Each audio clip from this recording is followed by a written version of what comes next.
Bienvenue à tous dans ce sujet que nous partageons aujourd'hui ensemble, qui est la séduction et la croix. Oui, aujourd'hui, en effet, nous pouvons voir que beaucoup de choses sont mises en place sur la terre. Des choses que nous trouvons aujourd'hui normales, d'autant plus que ces choses circulent librement et que nous voyons régulièrement toutes ces choses qui nous sont communes, qui nous sont familiales. Et nous voyons bien que ici, nous avons toutes sortes de choses à la télévision et ailleurs encore, nous pouvons le voir.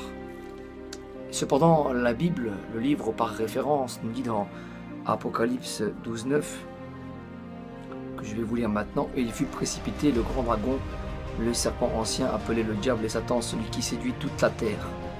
Il fut précipité sur la terre et ses anges furent précipités avec lui. » Nous lisons ici que le diable séduit toute la terre et que pour ce moyen, il utilise des séductions pernicieuses que nous ne prenons pas garde. Ces séductions, nous allons les citer tous une par une afin de les démasquer aujourd'hui dans cette vidéo. Vous qui écoutez, auditeurs, vous qui prenez vraiment part à cette vidéo. Nous allons commencer par l'impudicité qui est un fléau qui touche beaucoup de gens et un péché majeur que l'humanité a déjà consommé depuis bien longtemps. Nous lisons toujours dans le livre d'Apocalypse, le chapitre 21, le verset 8, qui nous dit ceci. « Mais pour les lâches, les incrédules, les abominables, les meurtriers, les débauchés, les magiciens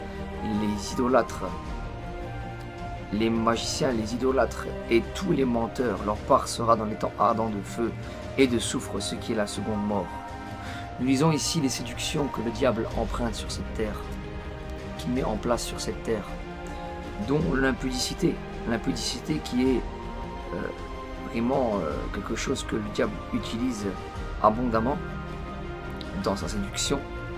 L'impudicité est véhiculée au travers des journaux, au travers de la télévision, au travers des magazines. Nous savons que toute chose est mise en place par le diable pour nous ramener à désobéir à Dieu. Et le péché du sexe aussi est une désobéissance à Dieu. Et nous avons tous consommé ce péché. Mais alors, comment faut-il faire pour être débarrassé de ce péché? C'est ce que nous allons voir dans la prochaine partie qui va suivre. Et donc, nous voyons ici le péché de l'impudicité, de l'immoralité sexuelle, qui est très courant dans ce siècle. Nous voyons aussi maintenant une autre facette qui sont la débauche. La débauche dont l'impudicité prend aussi part dans les boîtes de nuit, dans les soirées très arrosées où il y a l'alcoolisme, où il y a la drogue, beaucoup de choses semblables encore que le monde est séduit par ces choses. Nous disons que vraiment ceux qui font réellement l'alcoolisme et les drogues avec excès sont malheureusement placés dans la condamnation parce qu'ils ont transgressé devant Dieu. Mais alors comment devons-nous faire pour être déchargés de ce péché? C'est ce que nous allons voir dans la prochaine partie qui va suivre. Donc nous allons encore poursuivre. Il y a encore des séductions telles qu'il n'y en a jamais eu dans ce siècle. C'est vraiment très répandu. Nous voyons les armes, la drogue, les armes qui sont utilisées par le diable. La drogue et les armes qui sont utilisées par le diable.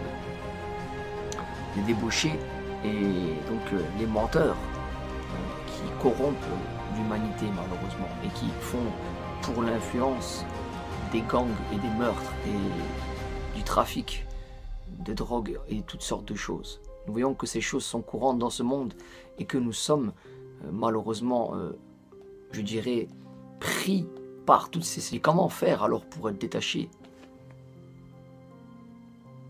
Comment faire alors pour être détaché? Comment faire alors pour être détaché de toutes ces séductions? Nous lisons encore que voici les armes, la drogue et les gangs sont courants aujourd'hui. Et nous le lisons très fermement dans la Bible. Toutes les séductions de l'iniquité. Nous lisons encore aussi qu'il y a des séductions religieuses qui sont contraires à ce que nous dit la Bible. Nous lisons dans le livre de Jean chapitre 1 verset 9, que nous allons lire maintenant ensemble. De Jean chapitre 1 verset 9, qui nous dit, il est écrit, « Quiconque va plus loin et ne demeure pas dans la doctrine de Christ n'a point Dieu. » Si nous nous écartons de la parole de Jésus, de notre Sauveur Christ le Seigneur, alors nous allons plus loin et nous sommes en contrariété avec ce que Christ nous dit. Nous sommes dans la séduction, dans le mensonge, malheureusement. Alors nous devons nous détourner du mensonge et nous devons revenir à ce que Christ a dit dans la Bible et dans sa parole. C'est pourquoi aussi le diable utilise des séductions telles que les religions qui ont été créées par les hommes tout au long de ces siècles. Il y a le bouddhisme, le catholicisme, l'islam et beaucoup d'autres encore qui ont été créés par les hommes, qui par moments disent le contraire, dit Jésus dans sa parole, qui est la parole de Dieu. Les séductions sont telles que les personnes vont plus loin que ce que Christ a dit. Et ils ne demeurent pas dans la doctrine de Christ. Donc ils se sont éloignés malheureusement dans la séduction de l'ennemi. C'est pourquoi il nous faut revenir dans la parole du Seigneur et y demeurer fermement, sous peine d'être dans le lac de feu et d'être un menteur, selon l'Écriture, dans le livre d'Apocalypse, chapitre 12, verset 9. Les menteurs ne prennent pas part, vous avez aussi transgressé, comme tout le monde malheureusement. Mais alors comment devons-nous faire? Et le résultat de toutes ces choses, c'est le lac de feu, selon Apocalypse 12, 9. Apocalypse 12, 9, le livre d'Apocalypse nous avertit qu'il y a le lac de feu. Comment devons-nous faire donc, puisque le diable, lui, dans sa veut nous conduire dans le lac de feu? Et ils furent précipités avec lui. Satan qui séduit. Voici, Satan veut séduire toute la terre pour précipiter l'humanité avec lui dans le lac de feu. C'est ce que nous lisons dans Apocalypse 21, 8. Apocalypse 8. Encore ici, il est écrit, je vous lis la parole, c'est qui était. Voulions-nous aller dans ce lieu? Je ne pense pas. Vous, auditeurs qui écoutent, je ne pense pas que vous voulez demeurer dans ce lieu. C'est pourquoi, aujourd'hui, il nous est réservé de passer par Christ. Christ qui est le pont central, le pont qui nous ramène au pardon, le pont qui efface nos péchés et qui nous permet d'accéder au royaume de Dieu.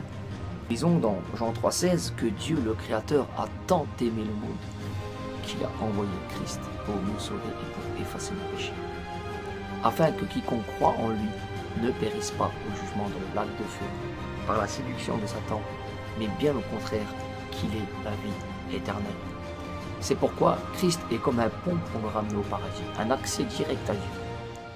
Il nous pardonne nos péchés et il nous fait entrer dans le paradis qui est normalement inaccessible à cause du diable et de sa séduction. Nous lisons dans Marc 16 cependant qu'il faut faire un engagement devant Dieu pour entrer dans son alliance et passer par ce pont qui nous ramène au paradis. Marc 16, le Seigneur nous dit, c'est celui qui croira et qui sera baptisé, qui sera sauvé. Mais celui qui ne croira pas sera condamné. Nous disons que Christ est comme un pont pour nous ramener au Seigneur de toute éternité qui nous pardonne nos péchés. Il s'est incarné et est venu jusqu'au lieu de la croix pour justement effacer nos transgressions. Car nous avons été tous séduits par le diable, malheureusement, qui a ramené la séduction sur la terre et le péché que nous avons contracté depuis le commencement. Alors, où voulons-nous terminer face à toutes ces séductions, toute l'impudicité, toute l'immoralité qu'il y a dans les diverses séductions du monde, que ce soit les soirées arrosées, les boîtes de nuit, que ce soit la nudité, le sexe, l'impudicité, les gangs, les armes, les drogues qui sont d'influence aujourd'hui et les mensonges qui sont dits malheureusement dans la religion créée par les hommes qui vont plus loin que la doctrine de Christ et la parole du Seigneur. Où voulons-nous demeurer? C'est là notre question que nous devons nous poser. Je vous invite maintenant à entrer dans un cap dans votre vie, celui de traverser le pont de Christ, de demander pardon, de renoncer au péché pour suivre Christ. Demander pardon implique un renoncement. Je vous invite à rentrer dans ce renoncement et à suivre Christ votre Sauveur qui efface vos péchés, qui vous sauve et uniquement et seulement Christ. Voici, il nous est réservé de faire ce choix personnellement. Faisons-le, car le royaume des cieux est proche et le jour du Seigneur s'en vient. Christ est le pont qui nous ramène. Cependant, le diable voudrait nous faire tomber dans le lac de feu. Et nous l'avons vu, le diable est un séducteur. Il séduit toute la terre. Sommes-nous dans sa séduction? Oui, certainement. Mais il faut sortir de cette séduction et venir à Christ pour être sauvé. À bientôt.